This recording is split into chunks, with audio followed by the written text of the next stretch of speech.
नमस्कार, स्वागत है आपका आईपीओ कॉर्नर में। आपके साथ मैं हूं अभिषेक सतवर्तम। जी हां, एकम्स ड्रग्स का आईपीओ खुल गया है। सीडीएमओ प्लेयर है ये company, contract development and manufacturing organisation, CDMO. Pharma sector में प्लेस्ड है ये। स्केल की संभावनाएं इसकी काफ़ी अच्छी हैं। इंडिया फोकस्ड है ये, लेकिन इसमें आपको आईपीओ में किस तरह की अपॉर्चुनिटी मिल रही है, क्या इसमें आपको पैसे लगाने हैं या नहीं लगाने हैं, वैल्यूएशन किस तरह के हैं, इन तमाम मुद्दों पर चर्चा करेंगे। आस्था जैन हमारे साथ हैं, हेम सिक्योरिटीज से। आस्था जी, बहुत शुक्रिया आपका समय देने के लिए। स्वागत है आपका 18 स्वदेश पर। सबसे पहले तो एक काम कर दीजिए, आप इसका बिजनेस जरा आप नटशेल में जरा समझा दीजिए कि एग्जैक्टली ये कंपनी करती क्या है ये।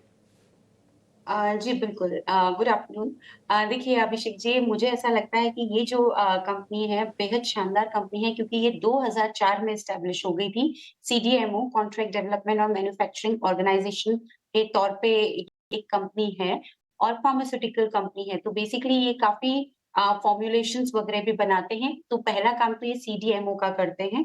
दूसरा काम ये जो करते हैं उसमें ये लोग फाइलिंग करते हैं और रेगुलेटरी जो डॉसियर्स होते हैं, चाहे वो इंडिया में हो चाहे ग्लोबल मार्केट्स में हो, तो वो फाइलिंग वाला काम भी ये करते हैं। तीसरी तरफ देखा जाए तो ब्रांडेड फॉर्मुलेशंस भी ये बनाते हैं और चौथी तरफ एपीआईज में भी हैं। लेकिन मेजर काम जो है ये कॉन्ट्रैक्ट डेवलपमेंट और रिसर्च वाला जो काम है, वो इनका मेजर काम है, क्योंकि 78% ऑफ रेवेन्यू वहाँ से आता है।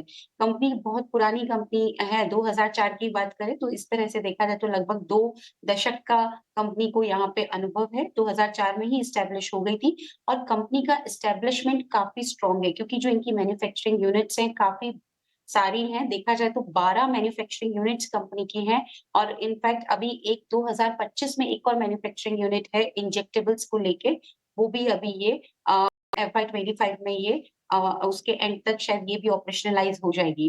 तो 12 मैन्युफैक्चरिंग यूनिट्स है, जो कि ज़्यादातर कॉन्सन्ट्रेटेड है उत्तराखंड में, हरिद्वार में, तो उ उसमें से 8 तो हरिद्वार में ही लोकेटेड है। तो ये वाला काम है कंपनी का और बेसिकली देखा जाए तो इनके पास लार्जेस्ट मार्केट शेयर है। अगर मैं डोमेस्टिकली बात करूँ, जो डोमेस्टिकली फ़ोकस्ड कंपनी है, सीडीएमओ फ़ोकस्ड कंपनी है, तो इनका मार्केट शेयर काफ़ी अच्छा है। तकरीबन 30% का मार्केट शेयर है इनके पास, जो कि सिर्फ़ 26% होता था 2021 में। तो बढ़िया बढ़ोतरी मार्केट शेयर में भी हुई है। सीडीएमओ बिज़नेस की हम बात करें, तो मेन जो बिज़नेस है वो सीडीएमओ का ही है। कंपनी को पसंद किया जा रहा है हमारी तरफ से और सब्सक्राइब की रेटिंग भी हम इस आईपीओ को दे रहे हैं। बिल्कुल इसमें लगाना चाहिए। लिस्टिंग गेन के लिए भी लगा सकते हैं, लॉन्ग टर्म पर्सपेक्टिव के लिए भी लगा सकते हैं। ठीक है, एकम्स ड्रग्स पर सब्सक्राइब की सलाह। वैसे इस कंपनी की जो ताकत है, हालांकि 20 साल ही पुरानी कंपनी है, लेकिन स्केल इसकी ताकत। अगर हम डोजेस की बात, फिनिश डोजेस की बात करें तो सालाना जो इनकी कैपेसिटी है वो है 50 बिलियन डोजेस की। और क्लाइंट्स की बात करें तो क्लाइंट्स बड़े ज़बरदस्त इनके हैं। सन फार्मा है, डॉक्टर रेड्डीज है, मैनकाइंड फार्मा है, और भी बड़े क्लाइंट्स हैं। और डोमेस्टिक जो बिजनेस है उससे जो रेवेन्यू आता है वो आता है 94% का। ये इनकी ताकत है। लेकिन आशा जी, ये बताइए कि क्या कैश आउटफ्लो को लेकर भी कोई टेंशन है क्या कंपनी में? देखिए, ज़्यादातर हमने देखा है जो फार्मास्यूटिकल कंपनीज़ होती हैं, उनके कैश फ्लोज़ काफ़ी ज़्यादा सॉलिड होते हैं। तो वो ही चीज़ यहाँ पे भी है, कैश फ्लोज़ तो यहाँ पे बढ़िया है। एक चीज़ को लेके जो आरएचपी जो भी पढ़ेंगे, उनको एक चीज़ को लेके ज़रूर टेंशन आएगा, जिसका कि मैं भी थोड़ा यहाँ पे विवरण देना चाहूँगी, और वो है कंपनी में लॉसेस दिखाए जा रहे हैं पिछले कुछ सालों में, और 2024 के भी फाइनेंशियल्स में बहुत ही सिर्फ देखा जाए तो 7 मिलियन का ही एक प्रॉफिट दिखाया गया है। तो उसके पीछे के कारण मैं यहाँ पे एक चर्चा करना चाहूँगी। देखा जाए तो कंपनी ने कुछ यहाँ पे एडजस्टमेंट्स किए थे, कुछ बायबैक रिलेटेड कुछ एडजस्टमेंट्स हुए थे बहुत पहले एक इन्वेस्टर के द्वारा, तो उसमें कुछ एक एंट्रीज़ कंपनी को करनी पड़ती हैं अपने फाइनेंशियल स्टेटमेंट में। तो उस एंट्री के चलते ही ये लॉसेस दिख रहे हैं। अगर मैं वो वन टाइम एडजस्टमेंट या वो एक्सेप्शनल एडजस्टमेंट जिसे हम फेयर वैल्यू एडजस्टमेंट बोल रहे हैं, अगर वो हटाती हूँ, तो कंपनी की यहाँ पे प्रॉफिटेबिलिटी काफ़ी बढ़िया देखने को मिलती है। तो उस हिसाब से मैं यहाँ पे क्लियर करना चाहूँगी कि लॉसेस पिछले 2 सालों में और इस साल में भी कुछ मामूली सा मुनाफ़ा दिख रहा है, लेकिन उसके पीछे के कारण कारण है और अगर उन्हें हम हटा दें जो भी फेयर वैल्यू एडजस्टमेंट है, तो कंपनी की यहाँ पे बहुत बढ़िया प्रॉफिटेबिलिटी है और उस हिसाब से कंपनी यहाँ पे 29 की पीई मल्टीपल पे अपना आईपीओ लेके आ रही है, जो कि रीज़नेबली वैल्यूड है अगर मैं बाकी इसमें पीयर कंपनीज़ को रखती हूँ तो। दूसरा आपने सही बोला इनके क्लाइंट्स काफ़ी बड़े हैं। देखिए 26 जो 30 बड़ी फार्मास्यूटिकल कंपनीज़ हैं उसमें से 26 इनकी कंपनीज़ ऐसी हैं जो इनके क्लाइंट हैं। बड़े-बड़े नाम इनके साथ एसोसिएटेड हैं जैसे सिप्ला की बात करें, सन फार्मा, नाटको, माइलन तो ये सब बड़ी-बड़ी कंपनीज़ इनकी टेल में आती हैं। तो ये भी इनका काफ़ी मज़बूत पॉइंट है। आगे जाके एक फैसिलिटी और ऑपरेशनलाइज़ होगी तो वो भी बढ़िया ग्रोथ देगी और देखा जाए तो क्योंकि पीएनएल के हिसाब से थोड़े से यहाँ पे मुनाफ़े में कमी दिखती है, लेकिन अगर वन टाइम एडजस्टमेंट हटाएँ तो वैल्यूएशन भी ठीक-ठाक है। तो सभी पैरामीटर्स पे कंपनी बढ़िया लगती है। प्रमोटर्स का बैकग्राउंड बहुत सॉलिड है। इनफैक्ट मुझे प्रमोटर्स भी काफ़ी पसंद आए, तो ये सबको अगर मैं मिलाती हूँ तो ये कंपनी में सब्सक्राइब करा जाना चाहिए लिस्टिंग गेन और लॉन्ग टर्म पर्सपेक्टिव दोनों नज़रिए से। ठीक है। प्रोमोटर जो हैं इसके को फाउंडर और मैनेजिंग डायरेक्टर संजीव जैन और संदीप जैन हैं। 15-20 साल से कंपनी के साथ हैं। 20 साल तो कंपनी ही पुरानी है, यानी कि उनका ट्रैक रिकॉर्ड है वो ठीक है, मतलब कमिटमेंट है कंपनी के प्रति। अच्छा, एक और चीज़ जो आस्था जी मैं इसमें नोटिस कर रहा था कि इसका जो net debt to equity ratio है 0.4 का है, ये भी मुझे ठीक लग रहा है। क्या ये कि बढ़िया चीज़ है कंपनी के लिए अगर किसी को इस पैरामीटर पर भी जज करना हो तो?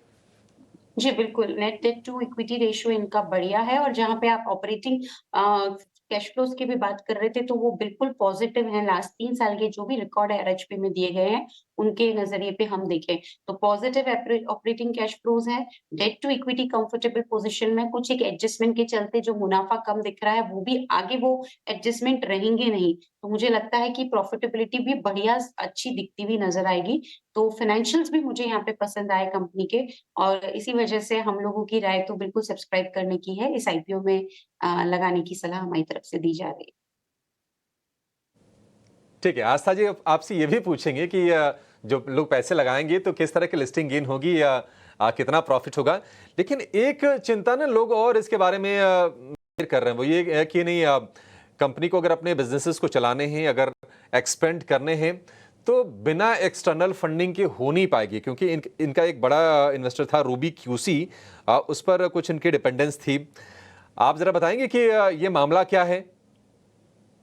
देखिए, कुछ साल पहले ये इन्वेस्टर जो आए थे, उसी की वजह से यहाँ पे देखा जाए तो एक इनका निवेश हुआ था कंपनी में और उसके बाद फिर मैं जो आपको बार-बार बोल रही हूँ, कुछ एक फेयर वैल्यू एडजस्टमेंट थे, तो वो फेयर वैल्यू जो एडजस्टमेंट थे, वो बायबैक को लेके ही थे और वो इन्वेस्टर और कंपनी के प्रमोटर्स के बीच में कुछ एक अरेंजमेंट्स हुए थे, उस हिसाब से थे। लेकिन मुझे नहीं लगता कोई भी दिक्कत अभी कंपनी को आएगी क्योंकि देखिए, आप आईपीओ प्रोसीड्स की अगर हम यूज़ की बात करें, तो कुछ आईपीओ प्रोसीड्स तो यहाँ पे रीपेमेंट और प्रीपेमेंट ऑफ डेट में ही चला जाएगा। तो वो भी बढ़िया पॉइंट हो जाएगा कि यहाँ पे डेट कंपनी अपना चुका लेगी, तो ऑलरेडी डेट टू इक्विटी कोई बहुत ज़्यादा खराब स्थिति में नहीं है और इतना ज़्यादा यहाँ पे अगर और पेमेंट होता है, तो बहुत ही बढ़िया पोज़ीशन में आ जाएँगे। इंटरेस्ट कॉस्ट का सीधा फ़ायदा बॉटम लाइन पे होता हुआ नज़र आएगा। दूसरा जो मुझे यहाँ पे लगता है कि कंपनी कुछ एक इनऑर्गेनिक ग्रोथ भी देखेगी क्योंकि इनऑर्गेनिक ग्रोथ बहुत ज़्यादा ज़रूरी है कंपनी को अपने बिज़नेसेस को चलाने के लिए और वो ग्रोथ एक्विज़िशंस वग़ैरह पहले भी इन्होंने किए हैं कुछ एक एक्विज़िशन। अगर आपने सुना हो एक कंपनी पैराबोलिक ड्रग करके थी, तो वो भी इनका एक्विज़िशन हुआ था, वो तो रिसेंट के कुछ सालों पहले का है। तो मुझे लगता है कि कुछ एक स्टेप्स ऐसे हैं जो कंपनी के लिए आगे से आगे ग्रोथ के कारण बनते जाएँगे, जिसमें कि कंपनी कुछ इनॉर्गेनिक एक्विज़िशंस करती हुई नज़र आएगी, अपने डेट्स को पेमेंट करती हुई नज़र आएगी। तो मुझे नहीं लगता कि फंड्स की जो आपने यहाँ पे चर्चा की कि वो एक दिक्कत का कारण होगी कंपनी को आगे ग्रो करने के लिए, ऐसा कुछ लगता नहीं और सबसे बड़ी बात है कि बहुत ज़्यादा स्ट्रॉन्ग मैन्युफैक्चरिंग कैपेबिलिटीज़ ये आज के टाइम पे ओन करते हैं। जैसे कि मैंने बोला 12 मैन्युफैक्चरिंग फैसिलिटीज़ की बात की, तो सब यहाँ पे ऑलरेडी सेटअप हुआ हुआ है। तो मुझे तो लगता है कि कंपनी बिल्कुल तैयार है आगे की ग्रोथ को टारगेट करने के लिए और कोई दिक्कत लगती नहीं। ठीक है, आस्था जी देखिए सवाल उठाने का प्रयोजन कई बार ये होता है ना कि जो हमारे दर्शक हैं उनके मन में कोई सवाल ना रह जाए, किसी तरह कोई शंका ना रह जाए, इसलिए मैं एक-एक करके सारी चीज़ें डिस्कस कर लेते हैं आपके साथ। अच्छा ये बताइए आस्था जी कि अच्छा 2 छोटे-छोटे सवाल हुआ, छोटे-छोटे आप जवाब ही दीजिएगा। वैल्यूएशंस इसके आपको क्या आकर्षक लग रहे हैं या फिर रीज़नेबल है, वाजिब है, ठीक-ठाक है? और इसके डायरेक्ट पीयर्स कौन से हैं इस बिज़नेस में? वैल्यूएशन आकर्षक कहे जाएँगे अगर मैंने जो बोला कि वो एडजस्टमेंट्स को हम अगर हटा के देखते हैं, तो 29 के पीई मल्टीपल पे आता है, वो आकर्षक ही कहेंगे क्योंकि पूरा इंडस्ट्री इस तरह के जो काम के इंडस्ट्री है, उसमें 45 का पीई मल्टीपल चलता है और जितने भी पीयर्स हैं, अब अगर आप यहाँ पे पीयर्स की भी बात करें तो एरिस लाइफसाइंस, इनोवा, कैपटेप जेबी केमिकल्स मतलब ज़्यादातर जितनी भी हम फार्मास्यूटिकल कंपनीज़ के यहाँ पे नाम ले सकते हैं, सब इनके पीयर्स में हैं। तो वो सब 30 के ऊपर के पीई मल्टीपल पे चल रहे हैं, कोई भी 30 के नीचे नहीं है। तो उस हिसाब से इन्होंने अपने इश्यू को यहाँ पे रीज़नेबली और आकर्षक ही मैं मानूँगी वैल्यूएशन के हिसाब से प्राइस किया है। अगर किसी को ये समझ में आए एडजस्टमेंट्स तो कोई दिक्कत लगती नहीं है। यहाँ पे लिस्टिंग गेन बढ़िया होते हुए नज़र आने चाहिए। बढ़िया इन द सेंस मेरे हिसाब से 20% के आसपास के रिटर्न्स यहाँ पे लिस्टिंग पे देखने को मिल सकते हैं, अगर मार्केट ने साथ दिया तो। ठीक है। ये एक शर्त जुड़ी हुई है कि मार्केट ने अगर साथ दिया तो 20% की लिस्टिंग गेन ठीक-ठाक आपको डिसेंट लिस्टिंग गेन इसमें मिल जाने की उम्मीद है। बिज़नेस बढ़िया है, प्रमोटर अच्छे हैं, स्केल करने की कैपेसिटी है, क्लाइंट्स अच्छे हैं और वैल्यूएशन भी ठीक-ठाक है। तो सारे के सारे पैरामीटर्स पर ये कंपनी ठीक लग रही है और इसको सब्सक्राइब करने की सलाह है आस्था जी की तरफ से। 1856 करोड़ रुपए का इसका साइज है। उसमें जो ओएफएस का पार्ट है वो है 1262 करोड़ रुपए का। कंपनी के अंदर आएंगे 680 करोड़ रुपए। 1 अगस्त आपके पास इसमें पैसे लगाने के मौके होंगे। सब्सक्राइब की राय है। आस्था जी बहुत शुक्रिया आपका समय देने के लिए और एकम्स ड्रग्स के आईपीओ पर विस्तार से चर्चा करने